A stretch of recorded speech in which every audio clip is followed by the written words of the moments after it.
And I suppose with that, we bring down the microphone just a little bit, or bring down the music, and we bring up the camera and say, welcome everyone to another Sunday night edition of Accessibly Live, Book Club Reading Room. Hope everyone's having a really good night tonight or morning, whenever you guys are getting a chance to watch the show. Thank you. Thank you all for tuning in. We've had a long haul on this book. Ever since we discovered that the chapters were extremely long, we've been doing our best to make sure that everybody enjoys the book, gets in there to enjoy the chapters as much as possible. Thank you all for continuing to stop in. We're still laughing about last Sunday that chapter 11 turned out to be 1 hour and 5 minutes, and that's with my normal pace of reading. It was long freaking chapter, guys. And then we did Monday, which I kind of like. Then my executive producer and I are talking about maybe when we'd have chapters like this. God damn. Yeah, I knew I forgot to do something. There we go. Damn. All right, now we got the echo down. Echo is one of those things we were trying to get a little bit started fast and furious for the show tonight. So welcome to the zoo. And I got to appreciate my executive producer for letting me know that, we had the echo button hit by accident. Oops. Tonight we are continuing the story, The Picture of Dorian Gray by Oscar Wilde. If you guys get a chance, say hello. We've gotten some really nice emails from people literally around the U.S., a couple people from Canada. Thank you guys. Welcome. I actually have somebody watching extended from the UK. To Shannon, welcome. I appreciate you being here. Let me know. Say hello. JoelK_OG at protonmail.com. And we are going to do our best to endeavor to give you guys good shows in the weeks and months ahead. Don't forget, we do have a movie coming up on Labor Day in September. We've got this book will last us into the middle of August, and what we will do is we're going to do some poetry and some sonnets, kind of break up the craziness of a long book, and we'll do that as soon as we get finished doing The Picture of Dorian Gray. Last week, Basil Hallward is trying desperately to find out what it is about the picture that has been changing, and I don't trust Dorian. I don't trust Dorian at all. And this, I'm reading this along with you guys. So I am learning and seeing and experiencing what that crazy Dorian Gray might be up to. And I do think he doesn't have everything upstairs between the ears. We'll see what happens. Because we're going to start chapter 13 right now. He passed out of the room and began the ascent, Basil Hallward following close behind. They walked softly, as men do instinctively at night. The lamp cast fantastic shadows on the wall and staircase. The rising wind made some of the windows rattle. When they reached the top of the landing, Dorian set the lamp down on the floor, taking out the key and turning it in the lock. "You insist on knowing, Basil?" he asked in a low voice. "Yes." "I am delighted," he answered, smiling. Then he added somewhat harshly, "You are the one man in the world who is entitled to know everything about me. You have had more to do with my life than you think." And taking up the lamp, he opened the door and went in. A cold current of air passed them, and the light shot up for a moment, and a flame of murky orange. He shuddered. "Shut the door behind you," he whispered as he placed the lamp on the table. Hallward glanced around him with a puzzled expression. The room looked as if it had not been lived in years. A faded Flemish tapestry, a curtained picture, an old Italian cassone, and almost an empty bookcase. That was all that seemed to contain, besides a chair and a table. As Dorian Gray was lighting a half-burned candle that was standing on the mantelshelf, he saw that the whole place was covered with dust and that the carpet was in holes. A mouse ran scuffling behind the wainscoting. There was a damp odor of mildew. So you think that it is only God who sees the soul, Basil? Draw the curtain back, and you will see mine." The voice that spoke was cold and cruel. "You are mad, Dorian, or playing a part," muttered Hallward, frowning. "You won't? Then I must do it myself," said the young man, as he tore the curtain from the rod and flung it to the ground.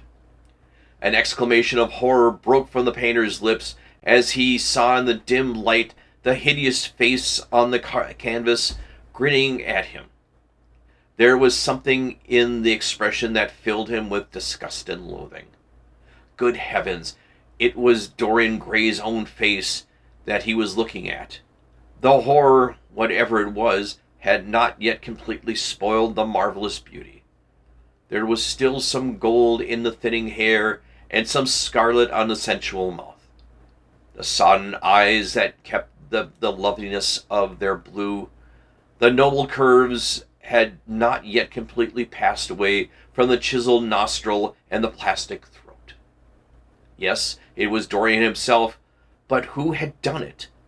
He seemed to recognize his own brushwork, and the frame was his own design. The idea was monstrous, and yet he felt afraid.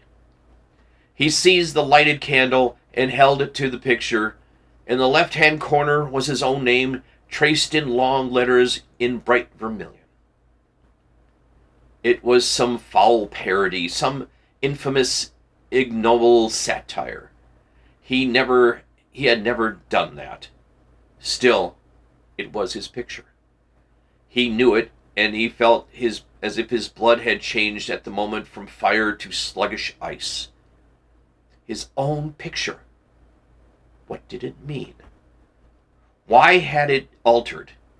He turned and looked at Dorian with eyes of a sick man. The mouth twitched, and his parched tongue seemed unable to articulate. He passed his hand across his forehead. It was dank with clammy sweat. The young man was leaning against the mantelshelf, watching with the strange expression that one sees on the faces of those who are absorbed in play when some great artist is acting. There was neither real joy in it, nor real sorrow. There was simply the passion of the spectator, with perhaps a flicker of triumph in his eyes. He had taken the flowers out of his coat and was smelling it, or pretending to do so. "What does this mean?" cried Hallward at last. His own voice sounded shrill and curious in his ears. "Years ago, when I was a boy," said Dorian, crushing the flower in his hand, "you met me, flattered me, and taught me to be vain of my good looks.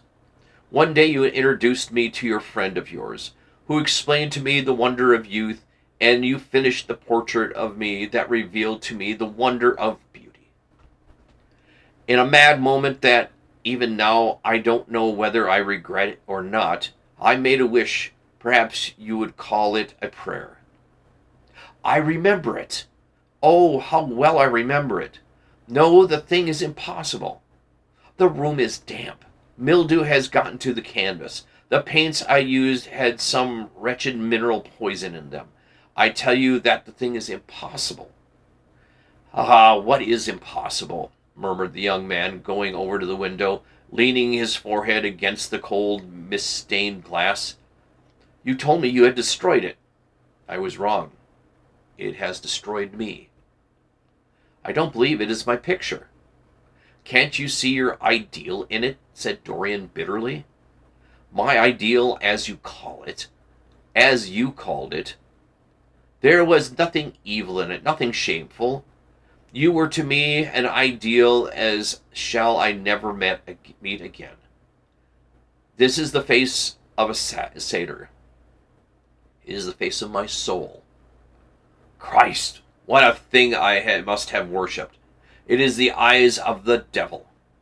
Each of us has heaven and hell in them, Basil, cried Dorian, with a wild gesture of despair. Hallward turned again to the portrait, gazed at it. My God, if it's true, he exclaimed, and this is what you have done with your life, why, you must be worse than ever those who talk about against you fancy you be. He held the light up again to the canvas and examined it. The surface seemed to be quite undisturbed, and as he had left it. It was from within, apparently, that the foulness and the horror had come.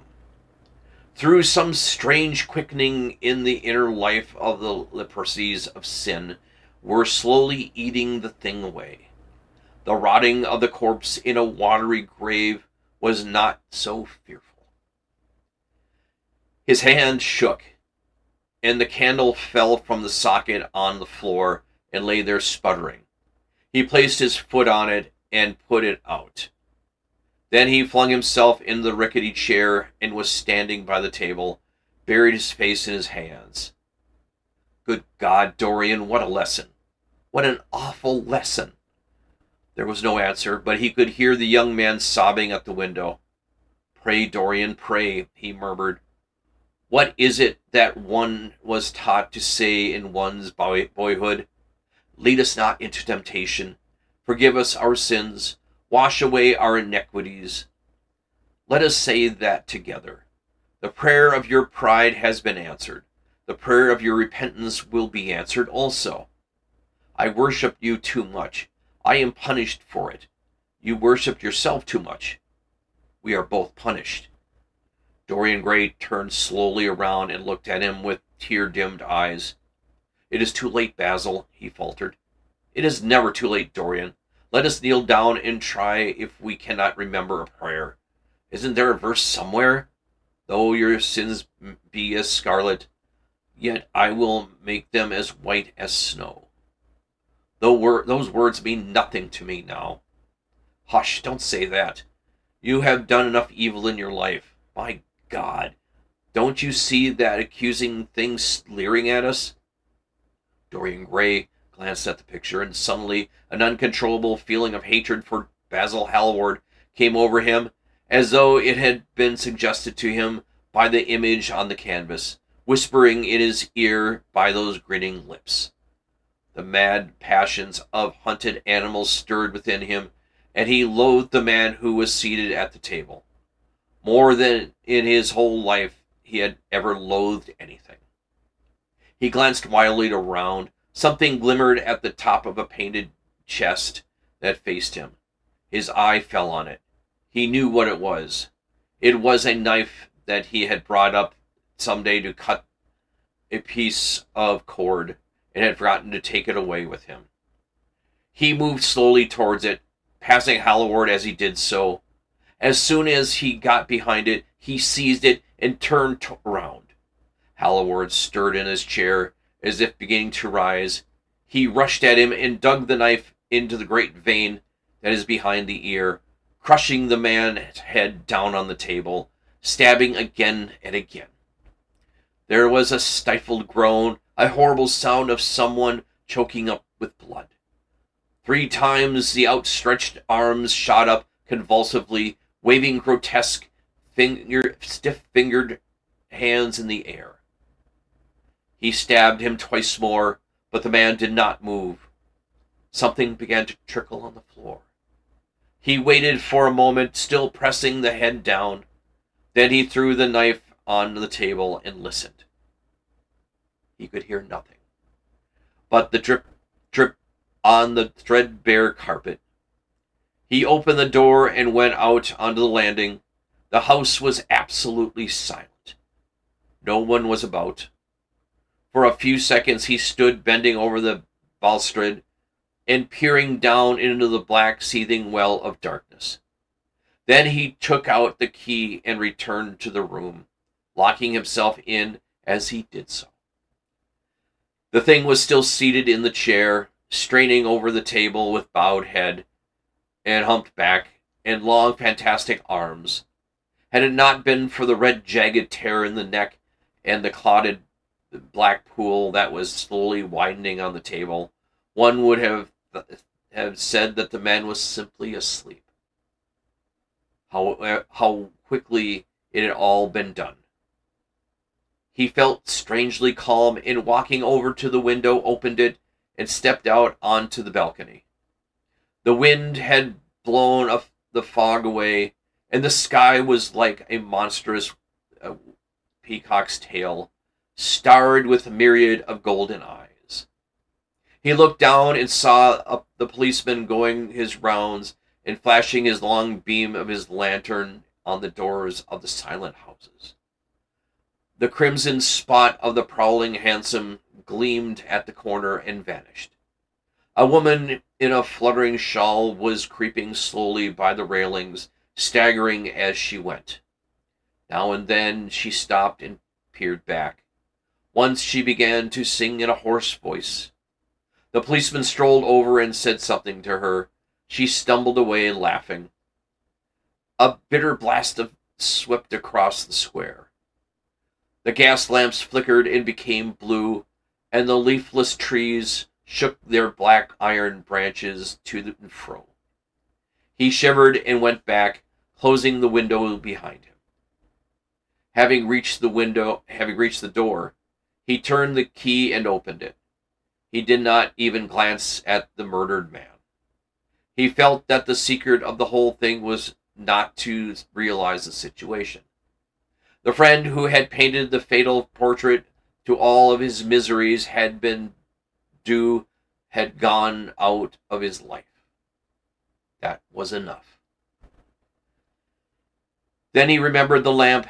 It was rather curious, one of Moorish workmanship, made of dull silver inlaid with arabesque of burnished steel, and studded with coarse turquoise. Perhaps it had been missed by the servant, and questions would be asked. He hesitated for a moment, and then turned back and took it from the table. He could not help seeing the dead thing. How still it was. How horribly white the long white hands looked. It was like a dreadful wax image. Having locked the door behind him, he crept quietly downstairs. The woodwork creaking in seemed to cry out as if in pain. He stopped several times and waited. No, everything was still. It was merely the sound of his own footsteps. When he reached the library, he saw the bag and coat in the corner. They must be hidden away somewhere. He unlocked a secret press that was in the wainscoting, a press in where he kept his own curious disguises, and put them into it. He could easily burn them afterwards. Then he pulled out his watch. It was 20 minutes to 2. He sat down and began to think. Every year, every month, almost, men were strangled in England for what he had done. There had been a madness of murder in the air. Some red star had come too close to Earth, and yet, what evidence was there against him? Basil Hallward had left the house at 11. No one had seen him come in again. Most of the servants were at Selby Royal. His valet had gone to bed. Paris. Yes, it was Paris that Basil had gone, and by midnight train he had intended. With his curious reserved habits, it would be months before any suspicious would be aroused. Months. Everything could be destroyed long before then. A sudden thought struck him. He put on his fur coat and hat and went into the hall. There he paused, hearing the slow, heavy tread of a policeman on the pavement outside, and seeing the flash of the bullseye reflected on the window. He waited and held his breath. After a few moments, he drew back the latch and slipped out, shutting the door very gently behind him. Then he began ringing the bell. In about 5 minutes, his valet appeared, half-dressed and looking very drowsy. "I'm sorry to wake you up, Francis," he said, stepping in, "but I had forgotten my latchkey. What time is it?" 10 minutes past 2, sir," answered the man, looking at the clock, blinking.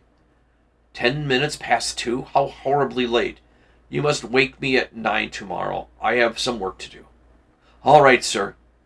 "Did anyone call this evening?" "Mr. Hallward, sir. He stayed in there till 11, then he went on his way to catch his train." "Oh, I'm sorry I didn't see him. Did he leave a message?" "No, sir, except that he would write to you from Paris if he did not find you at the club." "That will do, Francis. Don't forget to call me at 9 tomorrow." "No, sir." The man shambled down the passage in his slippers. Dorian Gray threw his hat and coat upon the table, passed into the library. For a quarter of an hour he walked up and down the room, biting his lip and thinking. Then he took down the blue book from one of his shelves and began to turn over the leaves.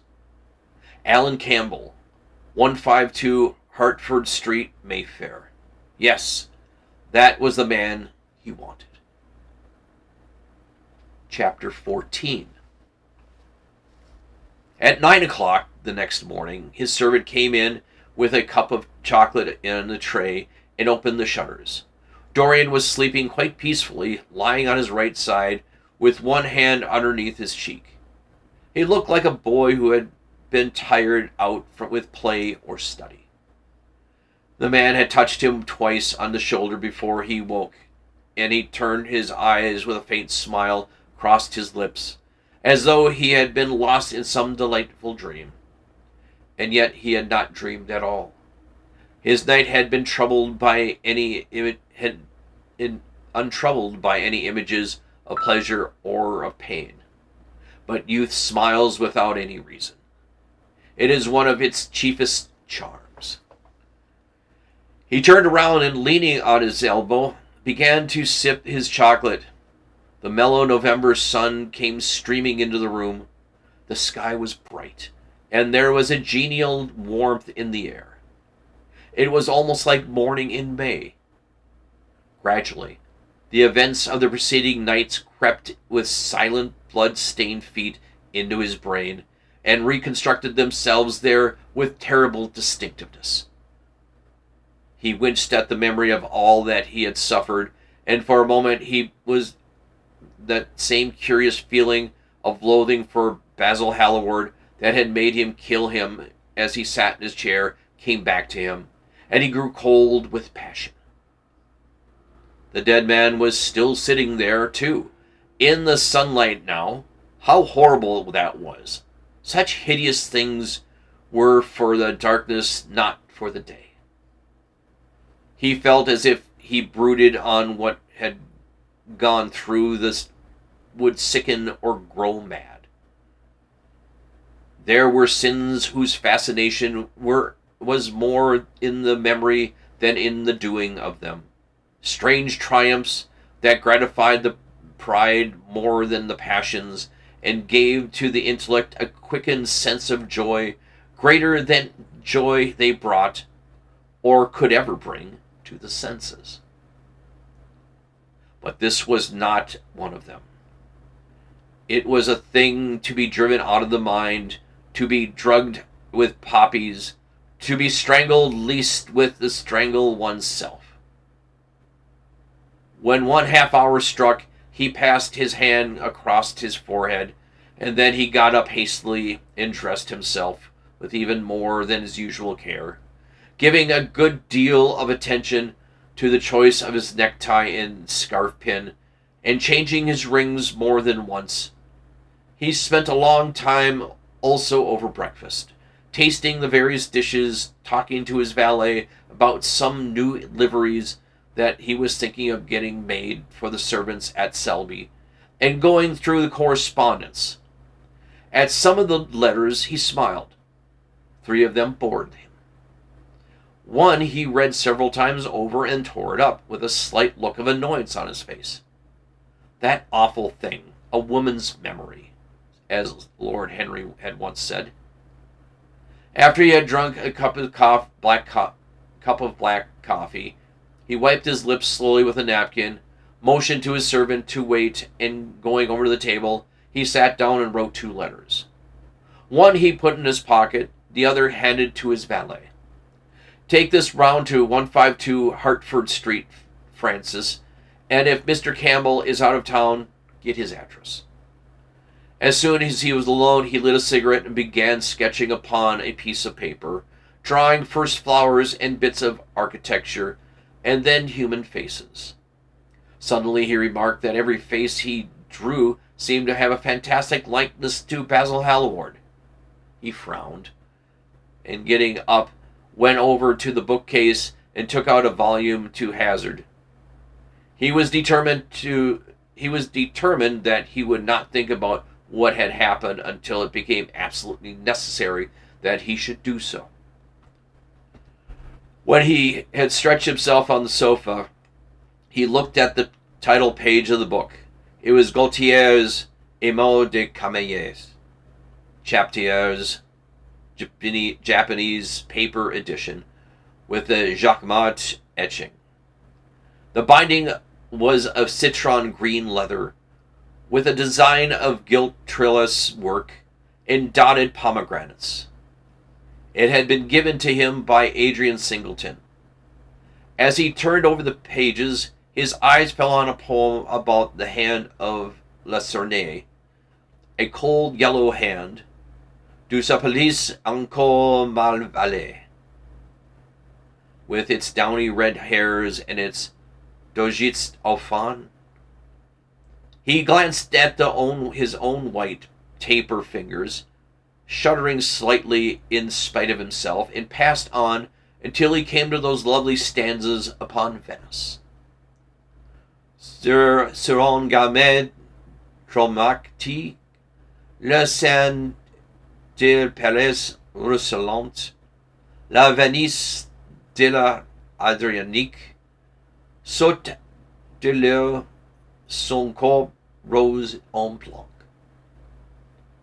Les dômes sur l'azur du Andeux, suivant à la phrase au pur contour, sur un flanc comme de Georges Rondeux, que souleva un soupir d'amour. Les enfants à bord d'Elmi disposent, jetant son amarré en pilier, devant un façade rosée, sur le macabre d'un escalier. How exquisite they were.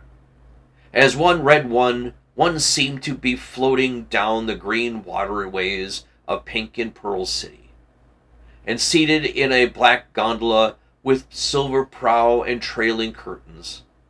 The mere lines looked to him like they were straight lines of turquoise blue that follow one as one pushes out the Lido. The sudden flash of color reminded him of the gleam of the opal and iris-throated birds that fluttered around the tall honeycombed campanile and stalked with such stately grace through the dim, dust-stained arcades. Leaning back with half-closed eyes, he kept saying over and over to himself, Devant une façade rosée, sur le macabre d'un escalier. The whole of Venice was in those 2 lines. He remembered the autumn that he had passed there, and had a wonderful love with that stirred him to mad, delightful follies. There was romance in every place, but Venice, like Oxford, had kept the background for romance, and to the true romantic, background was everything, or almost everything. Basil had been with him part of the time, and he had gone wild over Tenorote. Poor Basil, what a horrible way for a man to die. He sighed and took up the volume again and tried to forget. He read of the swallows that fly in and out of the little cafe at Cerimene, where the Hajis sit counting their amber beads, and their turbaned merchants smoking their long tasseled pipes and talk gravely to each other. He read of the obelisk in the place of La Concorde that weeps tears of granite in the lonely sunless exile, and longs to be back by the hot lotus-covered Nile, where there are sphinx and rose-red ibises, and white vultures with gilded claws, and crocodiles with small beryl eyes that crawl over the green steaming mud. He began to brood over those verses which, drawing music from kiss-stained marble, tell of the curious statue that Gautier compares to the contralto voice of Monsieur Charmant, that couches in the polymorph room of the Louvre. But after a time the book fell from his hand. He grew nervous, and a horrible fit of terror came over him. What if Alan Campbell should be out of England? Days would elapse before he would come back. Perhaps he might refuse to come. What could he do then? Every moment was of vital importance. There had been great friends once, 5 years before, almost inseparable indeed. The intimacy had come suddenly to an end. When they met in society now, it was only Dorian Gray who smiled. Alan Campbell never did. He was an extremely clever young man, though he had no real appreciation of the visible arts, and whatever little sense of beauty, of poetry he possessed, he had gained entirely from Dorian. His dominant intellectual passion was for science. At Cambridge, he had spent a great deal of his time working in the laboratory, and had taken a good class in the natural science tripos of his year.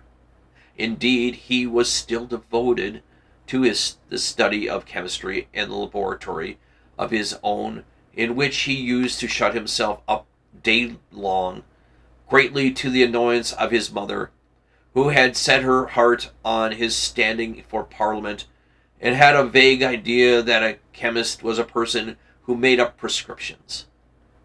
He was an excellent musician, however, as well, and played both the violin and the piano better than most amateurs. In fact, it was the music that first brought him and Dorian together. Music and that indefinable attraction that Dorian seemed to be able to exercise wherever he wished, and, indeed, exercised often without being conscious of it. They had met Lady Berkshire at the night that Rubinstein played there, and after that used to always be seen together at the opera, and whenever good music was going on. For 18 months their intimacy lasted. Campbell was always either at Selby Royal or Grosvenor Square.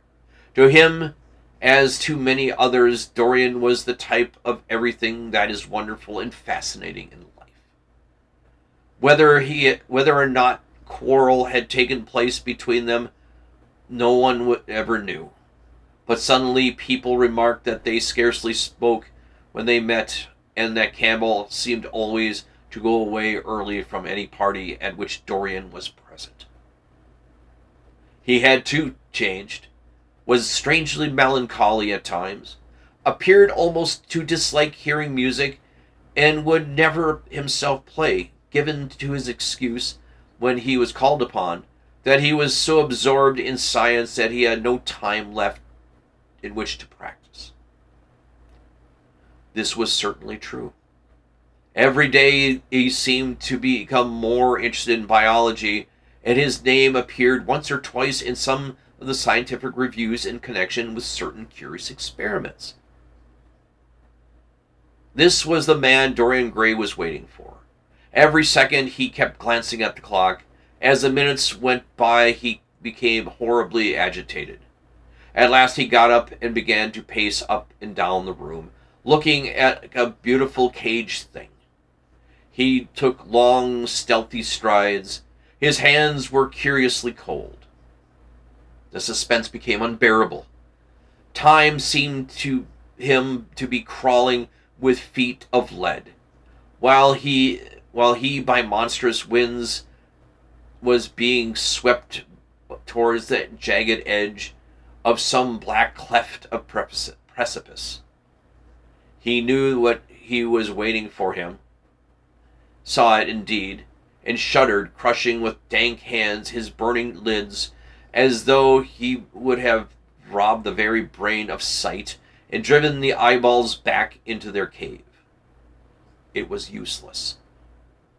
The brain had its own food on which it battened, and the imagination, made by terror, twisted and distorted a living thing of pain, dancing like some foul puppet on a stand and grinning through masks. Then suddenly time stopped for him. Yes, that blind, slow-breathing thing crawled no more, and horrible thoughts, time being dead, raced nimbly on in front, and dragged a hideous future from its grave and showed it to him. It stared at him. Its very horror made him stone. At last the door opened and a servant entered. He turned glazed eyes upon him. "Mr. Campbell, sir," said the man. A sigh of relief broke from his parched lips, and the color came back to his cheeks. "Ask him to come in at once, Francis." He felt that he was himself again. His mood of cowardice had passed away. The man bowed and retired. A few moments, Alan Campbell walked in, looking very stern and rather pale, his pallor being intensified by his coal-black hair and dark eyebrows. "Alan, this is kind of you. Thank you for coming. I had never intended to enter your house again, Gray, but you said it was a matter of life and death." His voice was hard and cold. He spoke with slow deliberation. There was a look of contempt in his steady, searching gaze that had turned on Dorian. He kept his hands in his pockets of his Askerton coat and seemed not to have noticed the gesture which he had been greeted. "Yes, it is a matter of life and death, Alan, and to one person. Sit down." Campbell took a chair by the table. Dorian sat opposite to him. The two men's eyes met. In Dorian there was infinite pity.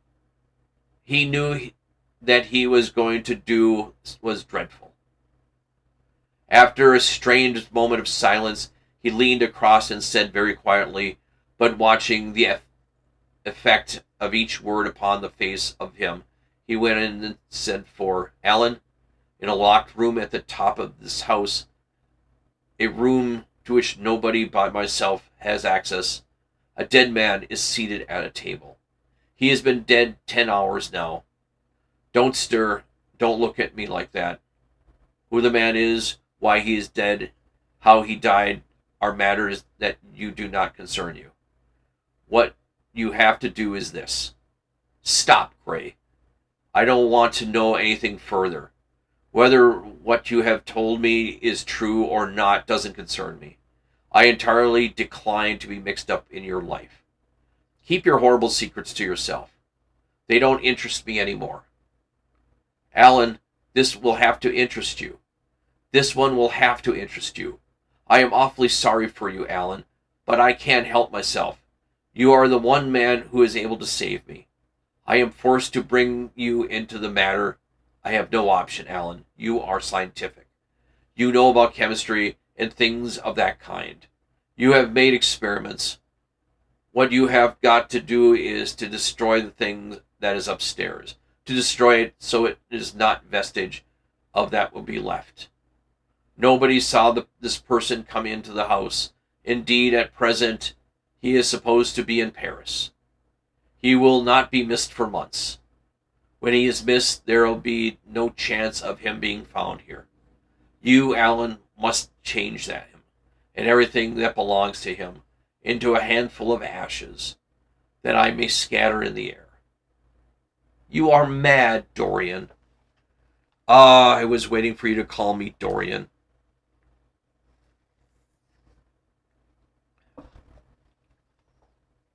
You are mad, I tell you. Mad to imagine that I would raise a finger to help you. Mad to make this monstrous confession. I will have nothing to do with this matter, whatever it is.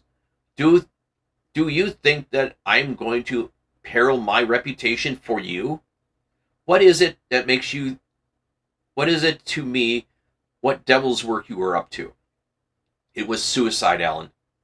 I'm glad of that. But who drove him to it? You, I should fancy? Do you still refuse to do this for me? Of course I refuse. I will have absolutely nothing to do with it.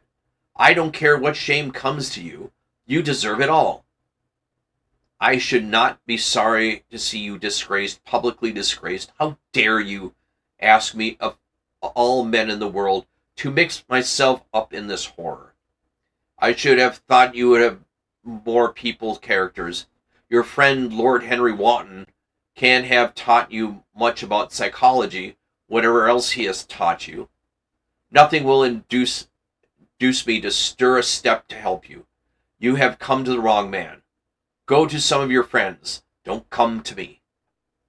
Alan, it was murder. I killed him. You don't know what he had made me suffer.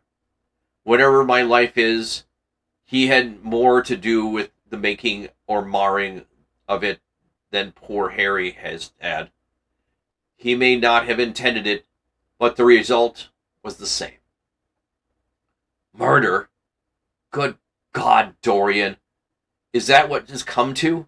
I shall not inform upon you. It is not my business. Besides, without my stirring in matters, you are certain to be arrested.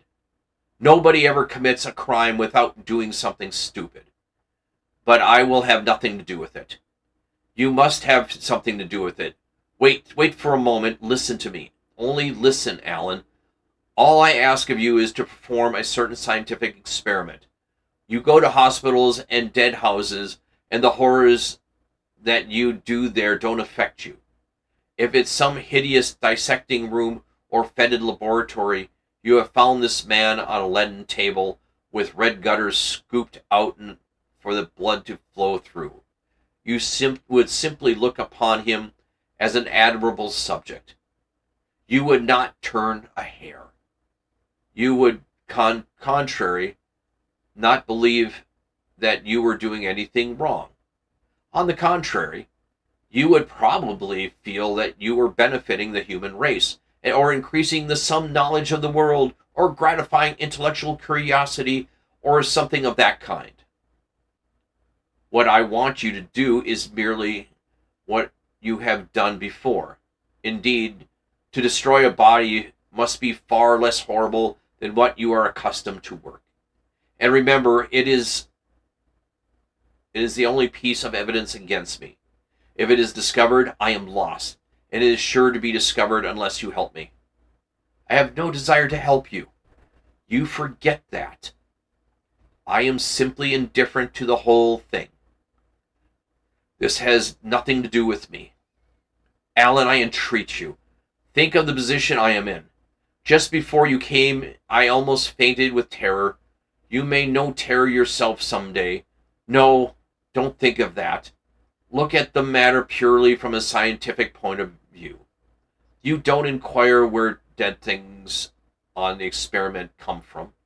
Don't inquire now. I have told you too much as it is. But I beg of you to do this. We were friends once, Alan. Don't speak of those days, Dorian. They are dead. The dead linger sometimes. The man upstairs will not go away. He is sitting at the table with his head bowed and outstretched arms. Alan, if you don't come to my assistance, I am ruined. Why, they will hang me, Alan. Don't you understand? They will hang me for what I have done. There is no good in prolonging the scene. I absolutely refuse to do anything of the matter. This is insane of you to ask me. You refuse? Yes. I entreat you, Alan. It is useless. The same look of pity came into Dorian Gray's eyes. Then he stretched out his hand, took a piece of paper, and wrote something on it. He read it over twice, unfolded it carefully, and passed it across the table. Having done this, he got up and went over to the window. Alan Campbell looked at him in surprise, and then took up the paper, opened it. As he read it, his face became ghastly pale, and he fell back in his chair. A horrible sense of sickening came over him. He felt as if his heart was beating itself to death in an empty hollow. After 2 or 3 minutes of terrible silence, Dorian turned around and came and stood behind him, putting his hands upon his shoulder.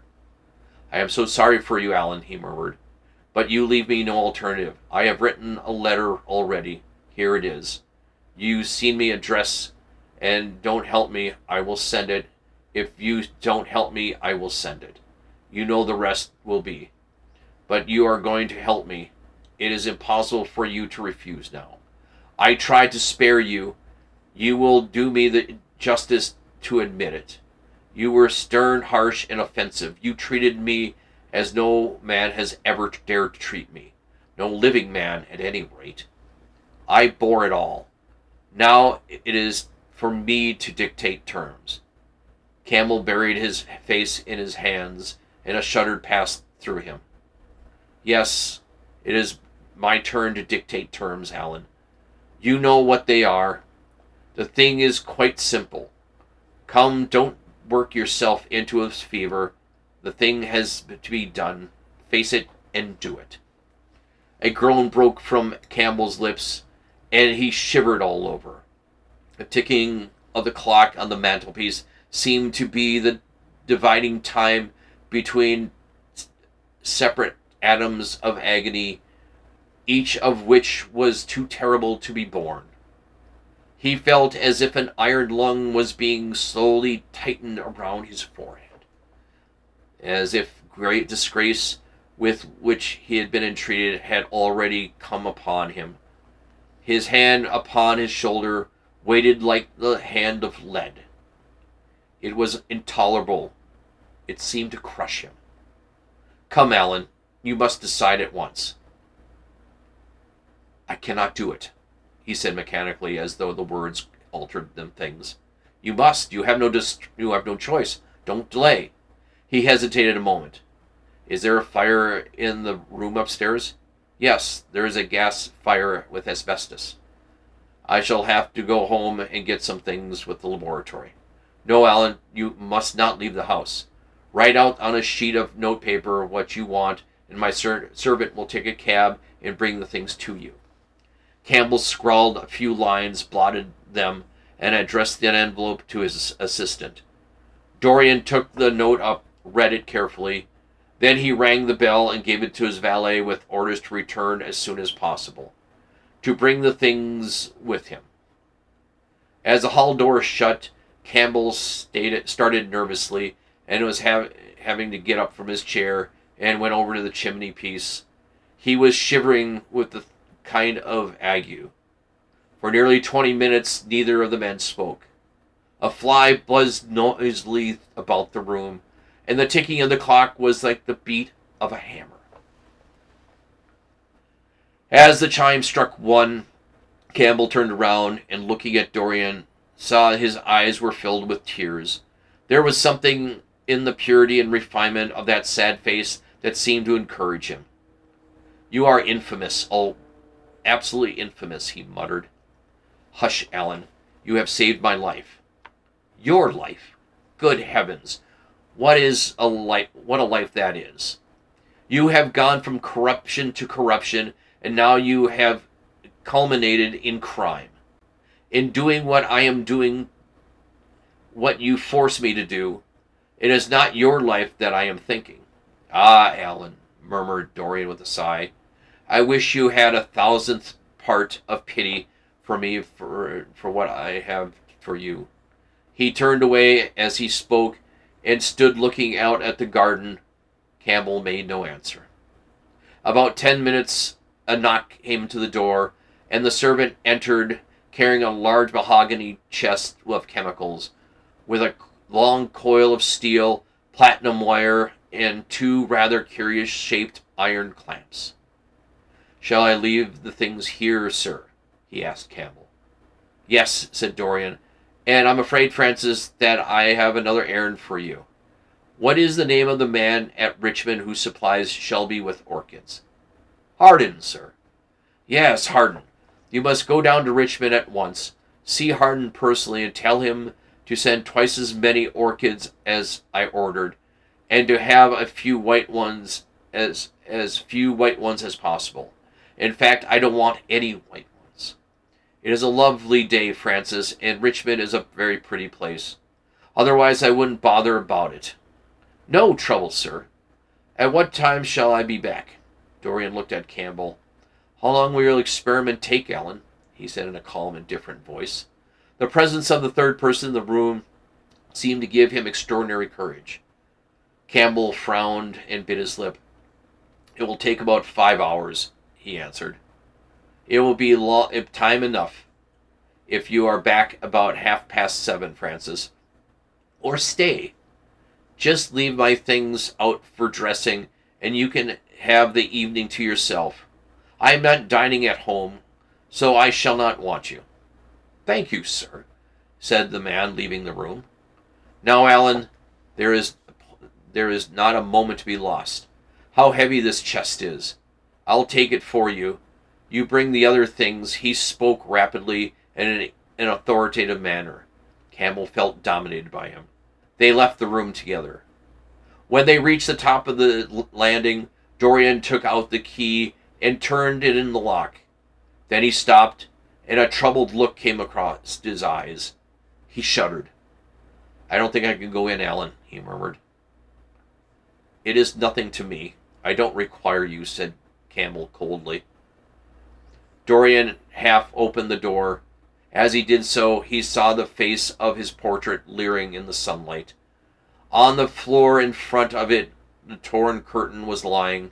He remembered that the night before he had forgotten, for the first time in his life, to hide the fatal canvas, and was about to rush forward when he drew back with a shudder.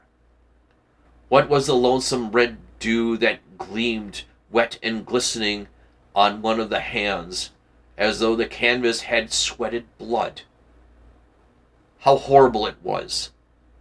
More horrible, it seemed, to him at the moment, than the silent thing that he knew was stretched across the table, the thing whose grotesque misshapen shadow was on the spotted carpet, showed him it had not stirred, but was still there, as he had left it.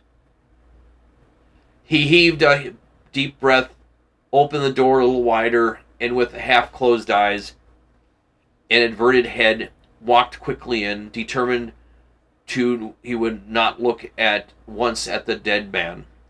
Then, swooping down, taking up the gold and purple hanging, he flung it over the picture.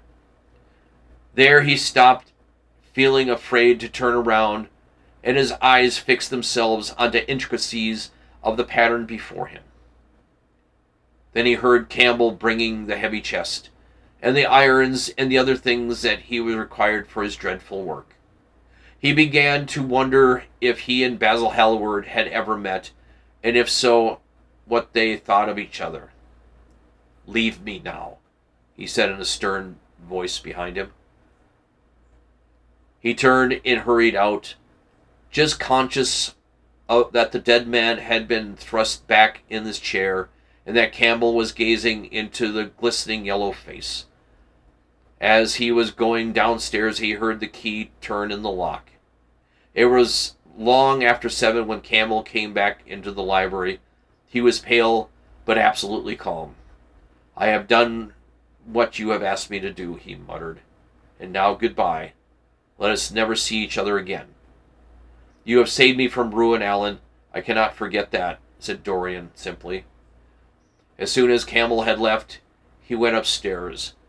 There was a horrible smell of nitric acid in the room, but the thing that had been sitting at the table was gone. And that was chapters 13 and 14 of the Oscar Wilde classic, The Picture of Dorian Gray. What a turn of events for Dorian. We have seen him now involve someone whom was at one point most likely a lover of his, and threaten him with blackmail. That's the only thoughts that I could make, was it was blackmail that made Alan do what he had to do. It was a good book. This is getting really exciting, and I hope you guys are enjoying the story. Once again, if you guys want to say hi, let me know. JoelK_OG at protonmail.com. Let me know what you guys are thinking. And if you guys get a chance, please like and subscribe. Click the thumbs up. Click the bell to let you know when we are going to be on the air again.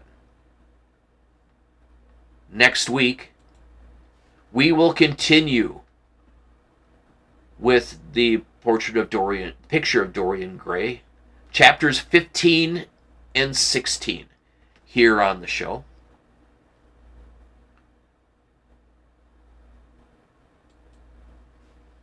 It is time for us to take off.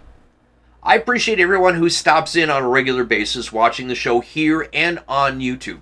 Thank you, guys. I really appreciate everyone who enjoys the show. Before we go, we do, as we always do on our Thursday night show, we do a final quote for the night.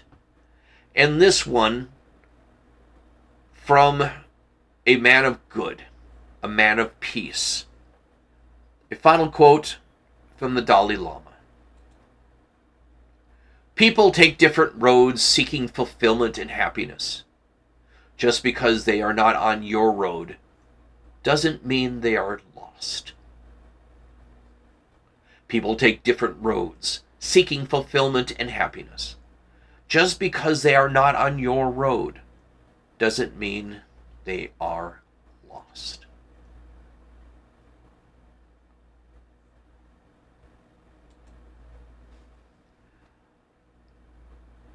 I like that thought. We all have that, where we have rude, arrogant people telling us that you're not doing what you should be doing, and honestly, we are.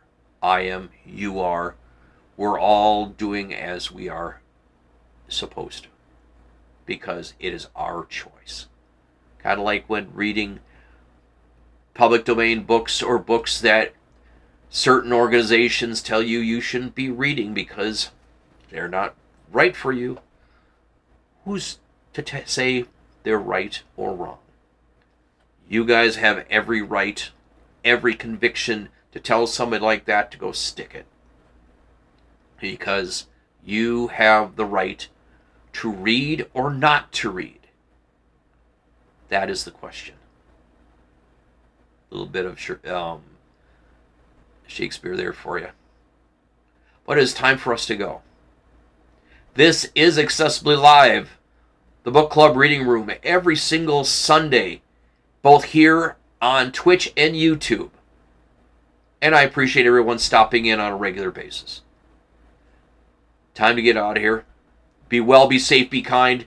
Take care all, and enjoy the week ahead.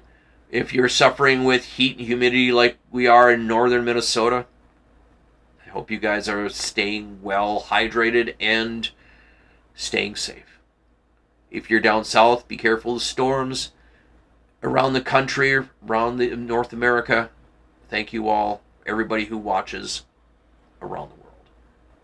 Take care all. We're getting out of here. Have a good night, and we'll see you next week for chapters 15 and 16 of The Picture of Dorian Gray, here on Accessibly Live, the book club reading room.